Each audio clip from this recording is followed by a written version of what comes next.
na nagre-represent sa ibang pwedeng pagnilayan natin. Ang una ay ang pagnilayan natin ay tungkol sa pag-asa. Pangalawang linggo, ang pagnilayan natin na sisilya ng kandila ay tungkol sa kapayapaan. Pangatlong linggo, ang rosas, ang ating sisindihan, ang pagnilayan natin ang saya habang tayo ay naghihintay.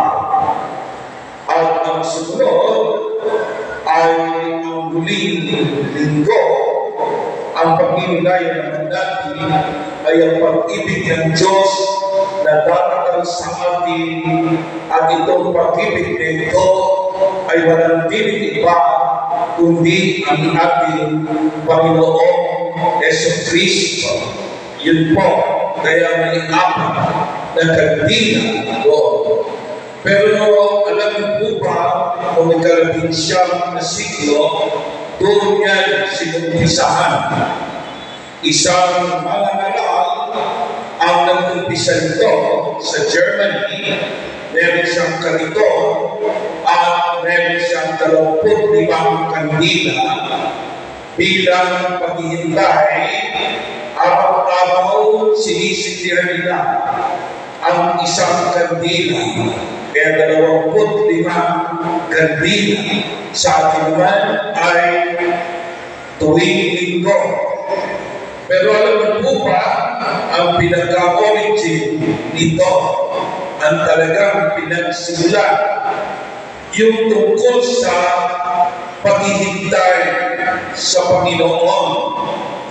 Paano natin sasaliwain ang paghihintay sa Panginoon na puno ng pag-asa sa ating buhay sa magulong daigdig na ito. Diba? Ang daigdig, tulad ng sinasabi ni Jesus, ay pwede magkaroon ng gulo, daluyo, pagbagsak ng mga planeta, ang bituin. Di po ba yung sinasabi ng ating Panginoon, pagkaligaw ng landas ng mga planeta. So, ini-interpret ito ng simbahan. Gustong sabihin niya sa atin na mukhang itong pagkakagulo ito ay pagkakagulo sa daigdig. Hindi po ba sa iba't ibang parte ng ating kasaysayan ay may gulo? Di po ba? So, ano yung mga gulo yun? Katulad ng gulo sa politika na pinagagalingan o inuuspungan ng mga giyera. Hindi po ba mga pag-iimagsik ng mga tao ay nagiging madilim at malungkot ang kasaysayan ng tao. Mga dilim sa yaman ng daigdig na ito, pamamaraan ng kapitalismo o pagninegosyo, hindi po ba? So kung mapapansin mo, itong pagninegosyo o kapitalismo ay nagpapahirap din sa daigdig. Hindi po ba ang yumayaman ay ang mga malalaking kapitalista at nahihirapan ang mga manggagawa sa pagtatrabaho. And then sunod ang masamang kultura sa daigdig. Ano yung masamang kultura? Pumapasok ang mga teknolohiya na hindi na natin makontrol ang binubungan nito at epekto nito sa buhay ng tao. Di po ba? So, yung kultura ng immoralismo, kultura ng hedonismo. Ano yung hedonismo? Ay yung sobrang kaluran sa katawan. Di po ba? Yung liberalismo, sobrang kalayaan ng tao. At sa kalayaan iyo nakakalimutan ang Panginoon Diyos na papahama ang bawat tao sa daigdig sa sobrang kalaya ng sa walang direksyon sa kanyang buhay. Kaya nga mapapansin ko sa pagbasa, mga minamahal ng kapatid, mag-ingat kayo, huwag magumon sa katakawan at pagdalasing at pagbuhos ng inyong pag-iisip sa mga intindihin sa buhay na ito. So yun gusto kong sabihin. Pangatlo ay pangapat ay ang tungkol sa reliyon, pananampalataya. Ang daming reliyon na nakaliligaw sa daigdig na ito. Pinag-iisip tayo, yan ay parte ng ating kultura. Hindi po ba? Kultura ng reliyon. Hindi ang reliyon ang makapagliligtas, kundi ang pag-asa na ating inaasahan na dapat tinuturo ng simbahan, itinuturo ng reliyon, ng pananampalataya. Ang inaasahan natin ay ang Panginoong Diyos. Yun po, meron mga pagkakagulo. Kaya mapapansin mo sa kasaysayan dito lang sa Pilipinas, hindi ba ng panahon ni Marcos, panahon ng Marcel, pagkaraan ng Guerra, nagkagulo na naman tayo dahil sa diktadura, diba? Dahil sa Marcel. So, nagkagutuman noong panahon na yun, patayan sa Mindanao. Ang gulo, diba? Sumunod si Tundang ni Cory Aquino. Diba? Ano naman kaguluhan ang nangyari noon, ang mga sundalo ay nag-aansa. Ay sumunod, sinundan ni Joseph Estrada. Si Joseph Estrada naman ay napatansik, diba? Sa kanyang pwesto. Sinundan ni Gloria Arroyo, ay natakot-takot din ang gulo, ang corruption ng panahon na iyon. Sinundan ni FDR, Noynoy Aquino, di po ba kay Noynoy naman ay iba-iba rin ang mga kaguluhan. At ang kay Duterte, iba na naman ang kaguluhan at hanggang ngayon naruto ng mga sigalugan sa Senado at Kongreso. Kaya makikita mo, dapat i-apply natin, mga minamahal ng kapatid, ang Biblia sa nangyayari ito sa daigdig at hindi naman sa politika, hindi naman sa mga gobyerno, pati sa iyong buhay. Minsan pinaganda ng buhay, bigla na naman papasok ang mga kaguluhan. O kaya, ina ninyo, pamilya ninyo, mga ninuno ninyo, di ba? Yung ibang mga ninuno natin, maaaring mababait, mabubot, pero hindi mga panasimba, mga ninuno. O kaya naman, mga ninuno natin ay panahon na sila ay mga panginginom ng alak, mga kumakaliwa, di ba? Isa din mga ganyan, mga ninuno natin. So, may mga ninuno natin nag-aaway-away sa lupa, di ba? Tapos may mga ninuno tayo nag-aaway-away ang magkakapatid, nagpapaligsahan, nagkakaroon ng mga maliliit na himagsikan o giyera. Sabi ganun daw, ang buhay natin ay may mga giyera sa daigdig na ito. Kaya, anong sinasabi ng Panginoon? Mukhang may problema. Hindi po ba dito sa daigdig na ito? Pero sino magbibigay ng pag-asa sa atin.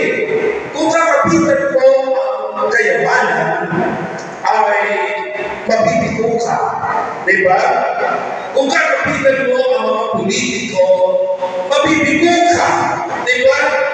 Ang daming mga tao miski matatanda na ngayon sa mga rally na papansin ko, ang kinakapitan nila ay mga politiko ay paulit-ulit na yung mga ganong sitwasyon sa kanilang buhay. Di po ba? Ikaw, ano kinakapitan mo sa iyong buhay?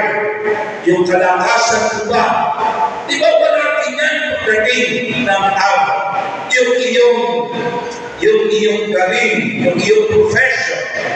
Makikita mo, wala din yan. Alam mo, meron mga doktor, mga principal, pagkatapos nilang lumigo sa Panginoon, pagtanda nila, bumabalik sila sa Diyos.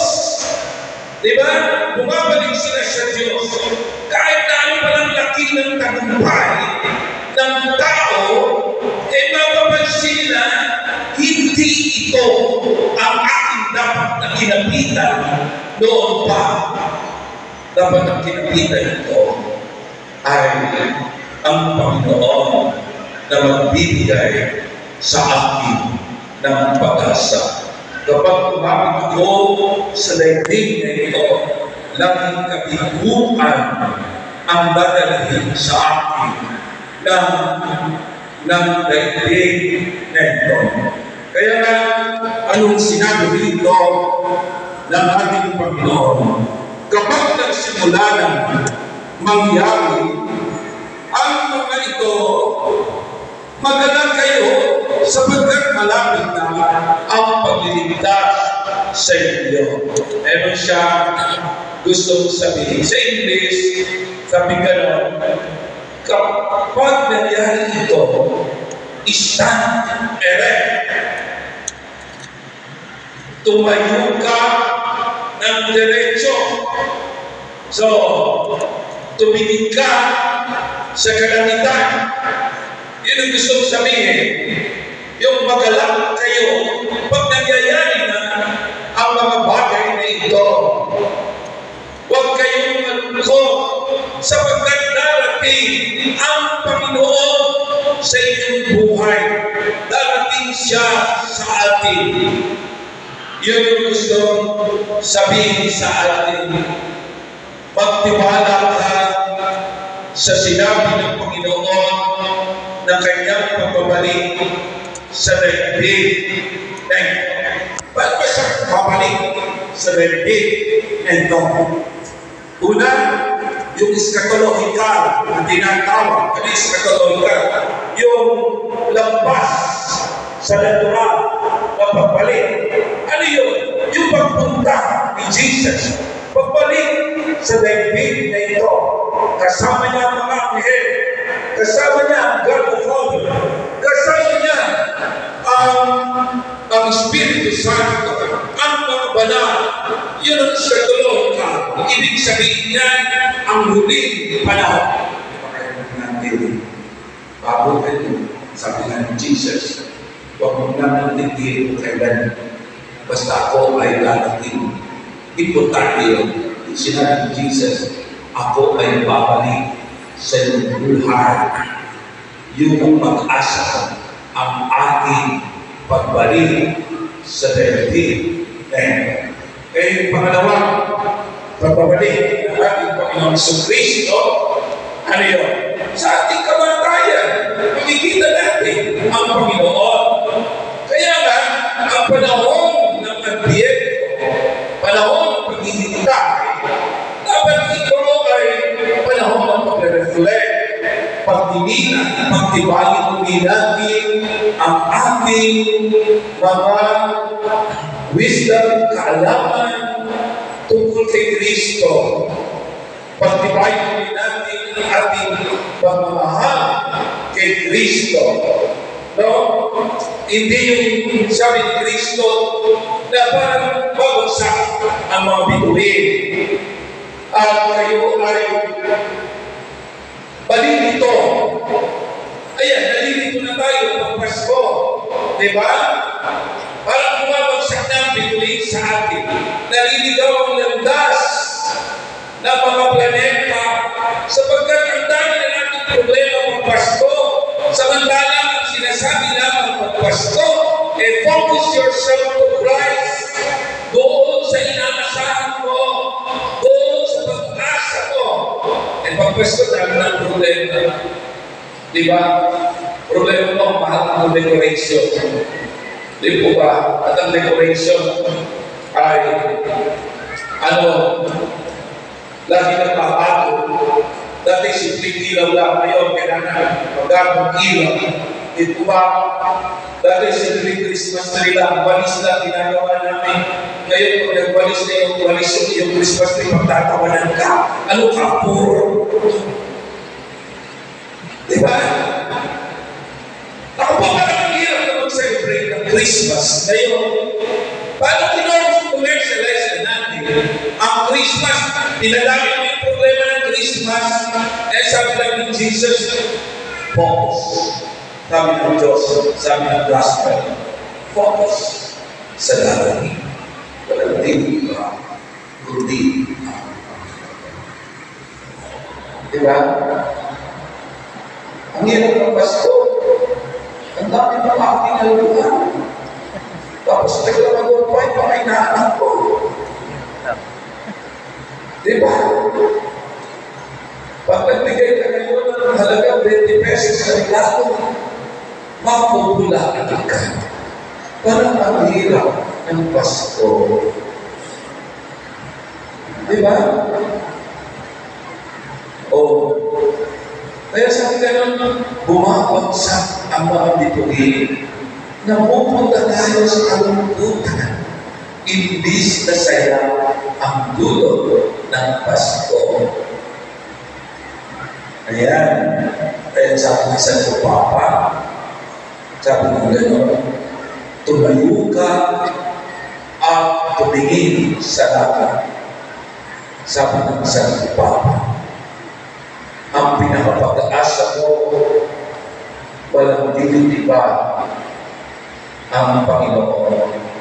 Siya ang nagbibigay ng saya at kaligayahan sa buhay. Kayo naman, huwag kayo maghanap ng panghanap ng regalo. Yung gawing tugtugan, regalo, banggit mo sa atin. Kawawa ang mga tao. Ang kanilang minimum wage ay 500 to 600. Bigyan ka lang yan, tigwa 100, tigwa 50. Mababaulayan sa utang. Maawa ka. Huwag kayong maghanap ng pagharap ng regalo. Hanapin natin sa panahon ng Adviento ang Panginoon sa ating buhay. And then, pagwakas, ano yung sinabi ni Jesus? Lagi ninyong idalangin na magkaroon kayo ng lakas upang makaligtas sa lahat ng mangyayari ito. At makakaharap ninyo ang anak ng tao. So, anong ibig sabihin? Lagi idalangin. Lagi ninyong idalangin. Lagi kayong dasal. Ang panahon ng Adviento ay hindi panahon ng bulong ng isip, kundi panahon ng pagdarasal. Darating ang Panginoon. Ngayong Pasko, aalalahanin siya.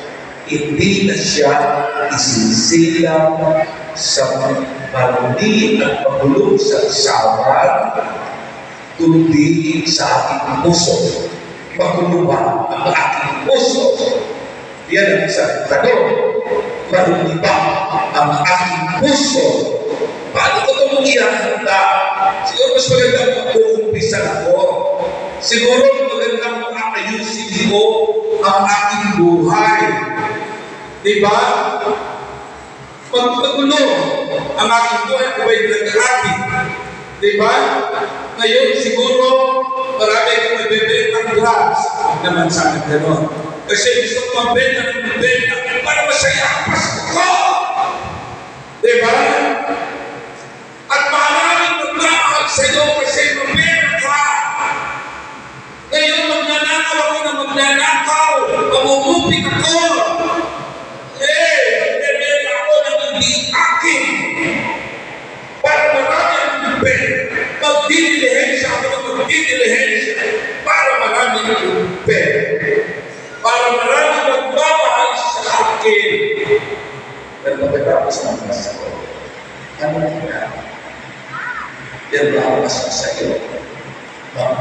buhay.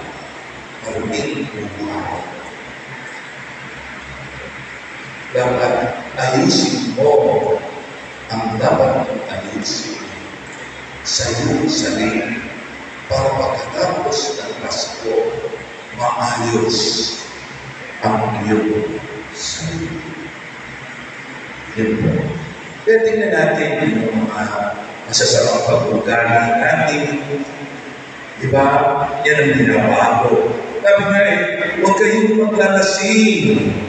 Huwag kayong magbumo sa katakawan. Ang Pasko ngayon ay paglalasing, katakawan. Pagkatapos ng Pasko, punta lahat sa doktor. Matataas ang presyon, mga diabetes. Sabi nga huwag magbumo sa katakawan. Para ang Pasko ay katakawan. Ang Pasko ay labis na paglalasing at pagsasaya. Kaya wala ang Pasko. Kasi ang Pasko, ang dapat gagamitan ay si Jesus. Siya ang pagitan ng Pasko. Siya ang nakakawala. Siya ang pag-asa. Kaya ialay natin ang ating mga pagbabago kay Jesus. Ialay natin. Yung linggo-linggo na dito tayo, pinasasabi tayo ng kapasukan. Napakagandang makita pagdating ng Pasko. Harapin ko gusto ng Panginoon bagong buhay. Diba? Wala ka ng pera, pero magpagbago ko ng aking buhay. Hindi man ako namahal dahil sa pagbibigay ng pera, pero ino-offer ko sa Panginoon ay ang aking pagpapagbago ng buhay. Kaya ang sabi sa Pablo, palaguin na ba at pag-alapin ng Panginoon ang inyong pag-ibig sa isa't isa at sa lahat ng tao. Yun ang sabi ni San Pablo. So, hanapin si Kristo at pagmahalan kayo, magtulungan kayo, hindi yung selebrasyon ng mga pagano. Ang selebrasyon ng mga pagano, laging pagkain, sinanamin sila sa pagkain, laging nakatingin sila sa pagkain na pagkain, laging nakatingin sila sa napos na pagsasaya. Yan ang palatandaan ng pagano ka pag nag-celebrate ka ng Christmas. Kung yun ang tinitignan mo sa Christmas, kung ang tinitignan mo sa Christmas ay mapamahal ka sa Diyos at magbago ka ng mahal mo ang iyong kapwa, yan ang tunay na bunga at diwa ng Pasko. Yun po. Kaya yun pag-asa ang binibigay sa atin ng Panginoon. Pag-asa.